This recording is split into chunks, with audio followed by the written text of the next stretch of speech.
Hello and welcome everyone to another episode of Champions of Inspiration. You're going to love this show today because we got a true champion for sure. He originally, 1999, shot and killed a man in a gang-related incident, was sentenced to prison for 15 years to life. With that time, at that time, they did not parole people with potential life sentences behind bars. He found a whole new way after he started his own Sparrow and came back out of it. Quan, Huynh, thank you for joining us here on Champions of Inspiration. Thank you for having me. So why don't you, it's hard to give your whole backstory, and obviously you've got a best-selling book because of it, and so many different things that you've accomplished. Share with everybody a little bit of your backstory and kind of how you got to that point, and then we'll go from there. So where would you like me to start? What would be the best way to start on this? Well, I love when you start, you came to the US when your country of Vietnam was. Okay. Yeah, sure. Yeah, I did. I came to the US after the fall of our country as a toddler. I was only a few months old. Came with my father and my mother. I was their firstborn son at the time. They settled in Provo, Utah, of all places, because my mother had never seen snow before. My father was involved with the South Vietnamese Military Academy, and so he had come to the U.S. to train before the fall of Vietnam, and so he knew kind of the lay of the country. Decided to settle in Provo, Utah. So we were, I would probably guess that maybe one of the first, or if not the first, Vietnamese family to settle out there in the United States at the time. Roman Catholic, and we lived over there, and as you know, Utah is predominantly Mormon and predominantly white. So that's where I grew up, which is it's a beautiful state. But I also did experience what I do now know to be racism as a little kid. And one of the most traumatizing incidents I would have to remember is when my younger brother and I were playing with our G.I. Joe action figures in the streams, and some older kids and what looked like adults threw rocks down at us and told us to get out of the country, get out of our country. You guys don't belong here. Of course, being little kids, we were like 8 and 6, and thinking the fence was so high they couldn't get over. We told them, "Oh, come and make us." And of course, these kids jumped the fence and chased us down. I had dropped some of my GI Joes. The kid came up and shoved my brother down and punched him in the stomach, and they began shoving dirt in his mouth. And I stood there in fear. I didn't know what to do. And so we both walked home. And when my father found out, he told me, how could you let this happen to your younger brother? How could you, you're supposed to protect your family at all costs. So that was, for me, I felt I let down my father, I let down my younger brother, I let down my family. And that, I remember later on growing up, my brother and I were very sensitive to anything like that, anyone threatening your family or race, and just overreacting by getting into fights because of it. My father, of course, was like my hero because he's created the Vietnamese Refugee Association. So he would go to other neighboring states to help other Vietnamese refugees to fill out paperwork for their driver's license, the DMV, documents, Social Security, anything like that. And so he started doing that in the neighboring states. And I didn't understand this little bit. Dad, this is your job. You don't get paid for this.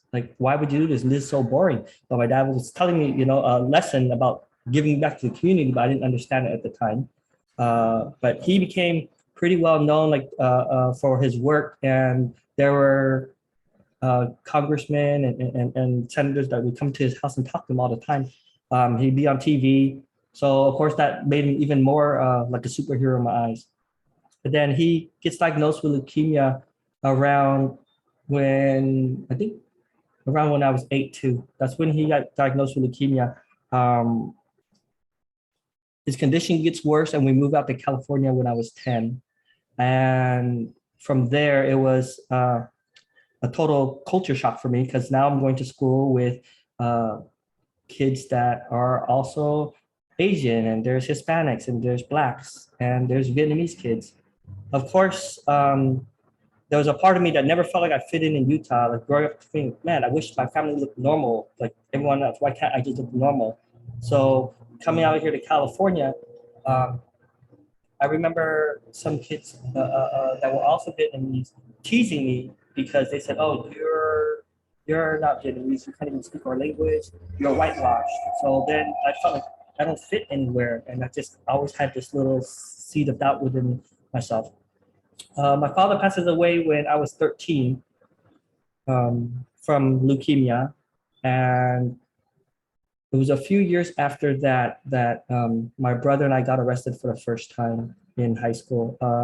Some local kids at a continuation school. These are just other kids that said that they were skinheads, and of course, so we don't like them because they're skinheads, and they don't like us because we're not white, and we already had beef at school. One day, I guess they called to threaten my family, and my brother comes to my house, and I mean not to my house, to my work, and said, "Hey, they just called threatened mom at the work." So I said, "Okay." Where we asked our coworker, does she know where he lives? And she drew a map. And then my brother said, "Okay, well, we'll be back at 10 o'clock to pick you up." One of my friends by that time, our little crew that we were running with, one of my friends had a little 22 caliber gun that he recently got. We had never shot it before, anything like that. He had pulled it out at like a party, and like people ran, and then just for me, just like, oh, there's this sense of power in this gun.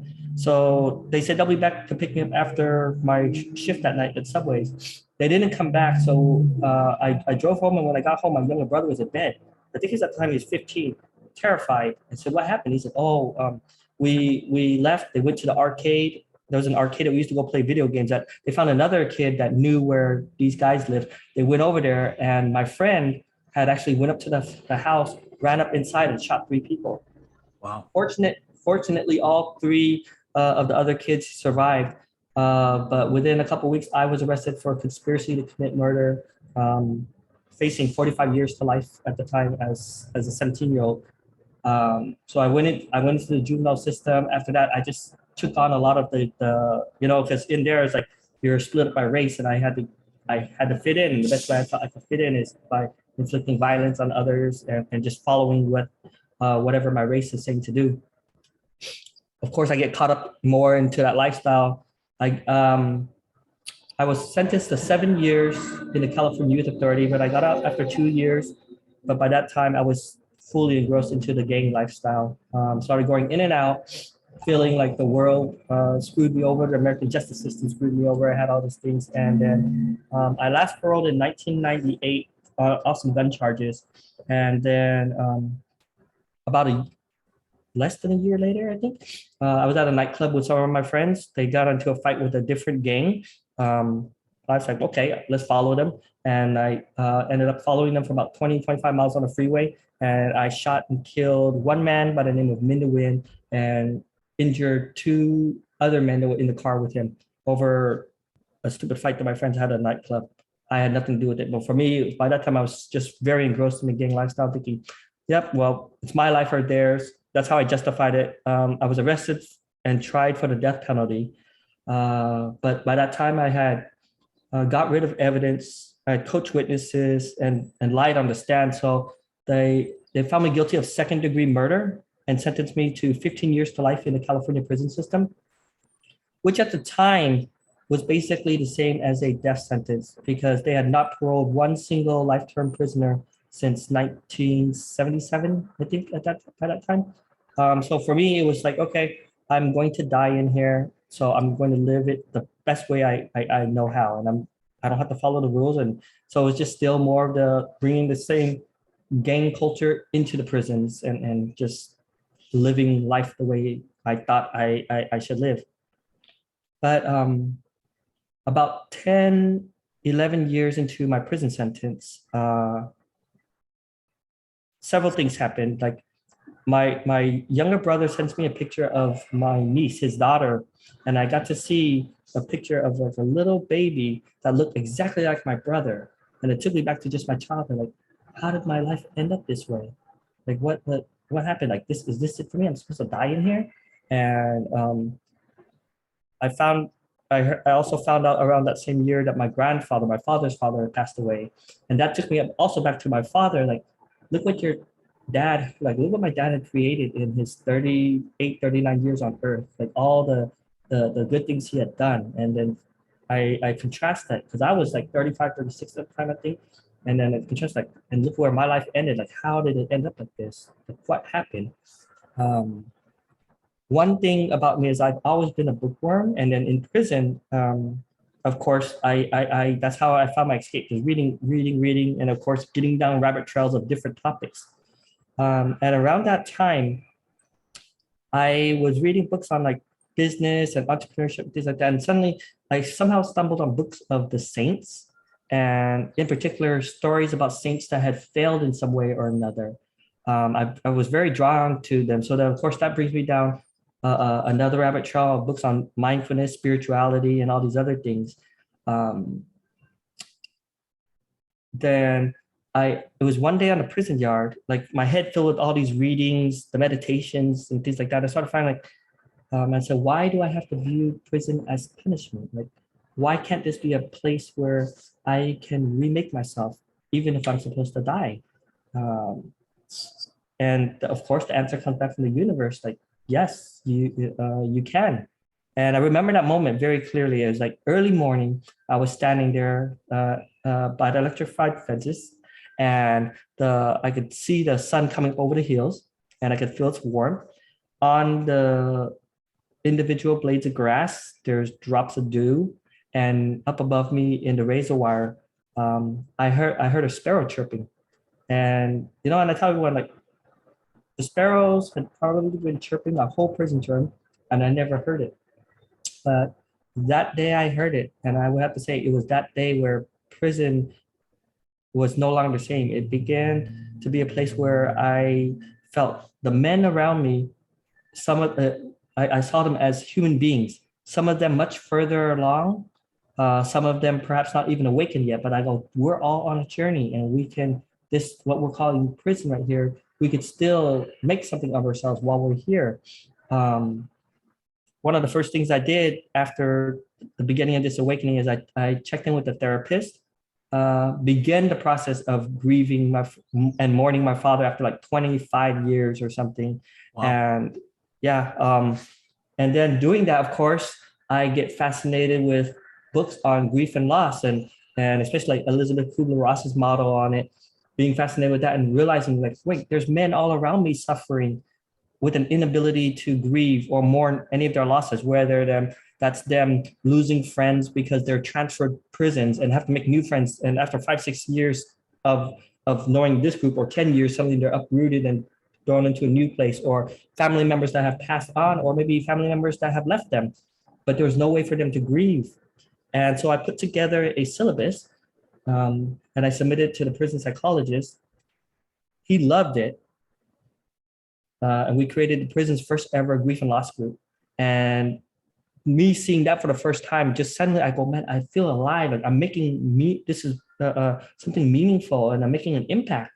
So then, of course, that gets me fascinated with getting involved with other groups, creating more groups. And it just became this snowball effect of like, we're changing the prison culture.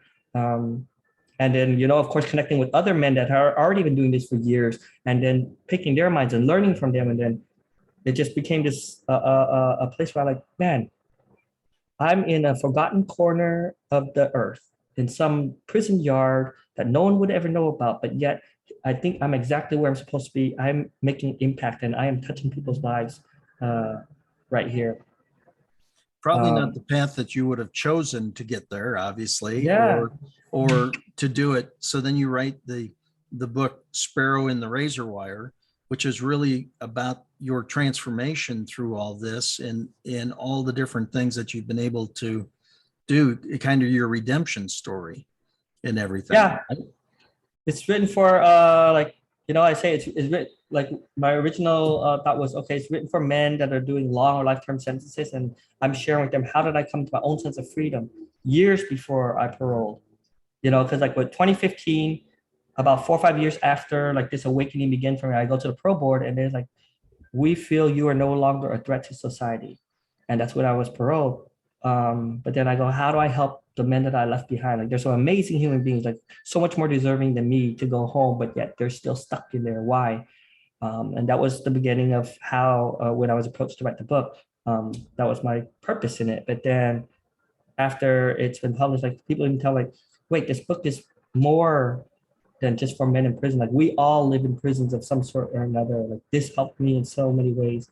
Or I'm getting letters from like even women that are incarcerated that have read the book and telling me like how this has brought them so much hope, and yet they have a life without the possibility of parole sentence. So when I get those letters, I'm like, man, this feels good. I'm still making impact. I'm still helping, and I'm still giving back in some way. So what programs have been put together directly because of the book or from your experiences to serve the prison population? And then obviously you're doing it both inside of prison and outside.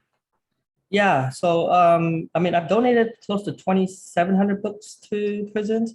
I work at a nonprofit called Defy Ventures, and our mission is to shift mindsets of people with criminal histories through career readiness, personal development, and entrepreneurship training programs. So I was involved with this program inside prison, stayed involved with them after I came home, and joined their team about 4.5 years ago. So I still get to go in and out. So that was where like I started.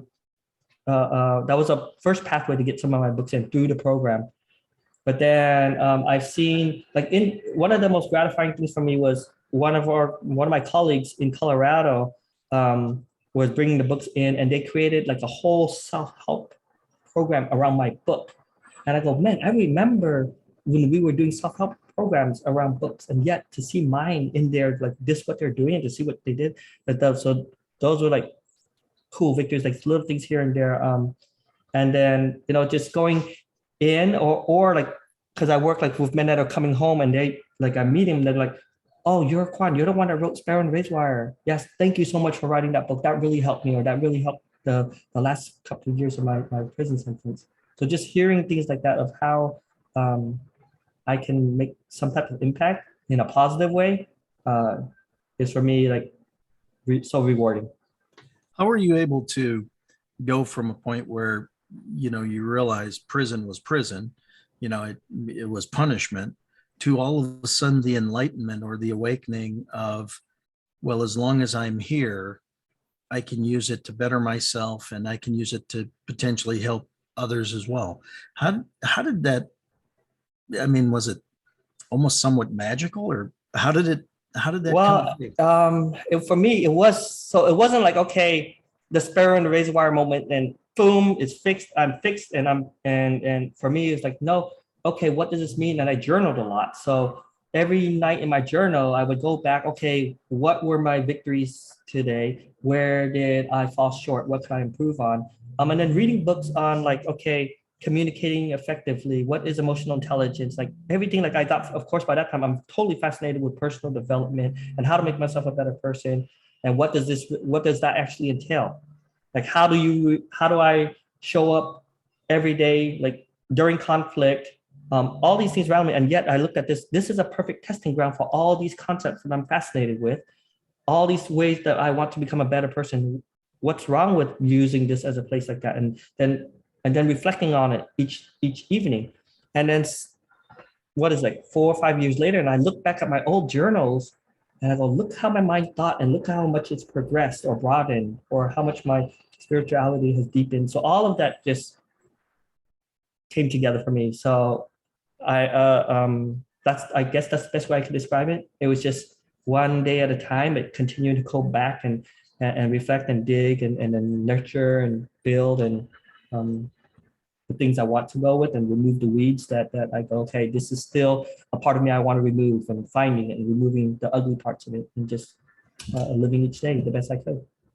So being forgiving of myself. Yeah. Yeah, I would think there'd have to be some pretty good forgiveness involved there for sure. Yeah, a lot of forgiveness.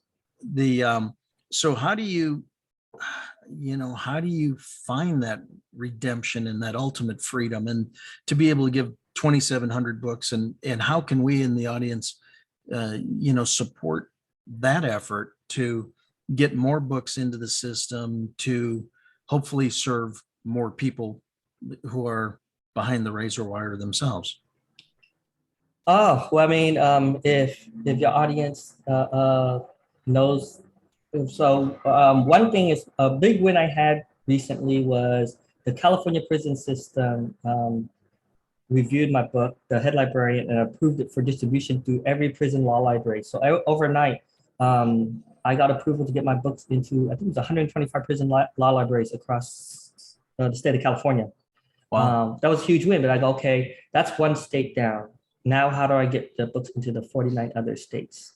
So if your audience members may know correctional officials or organizations that are already doing this work that can help me distribute and help me push, that would be a great win.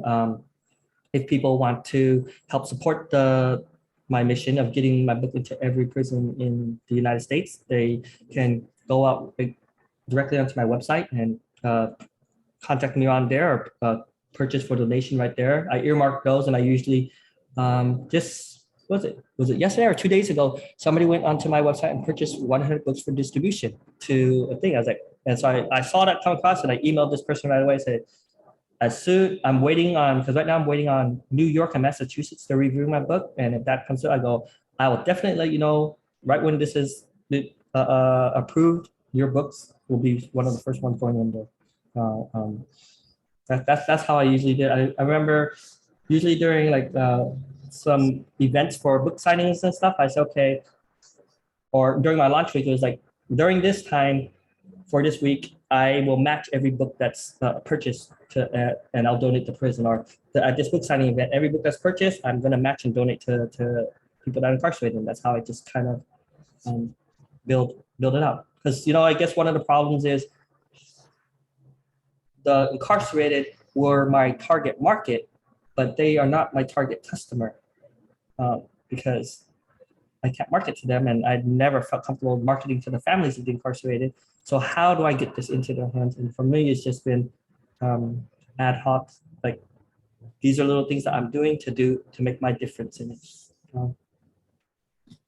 I think it's it's an excellent cause, obviously, and you're doing such amazing work. The book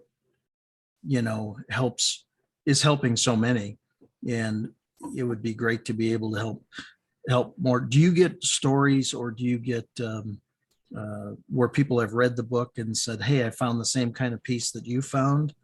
Yes. And actually on my website, I have a testimonial page, and it's like, there's testimonials from people that wrote blurbs, but then I have a section dedicated. It's called Voices from the Inside, and I have the actual letters posted, so you can read some of the excerpts of what people said about the book and how it's helped.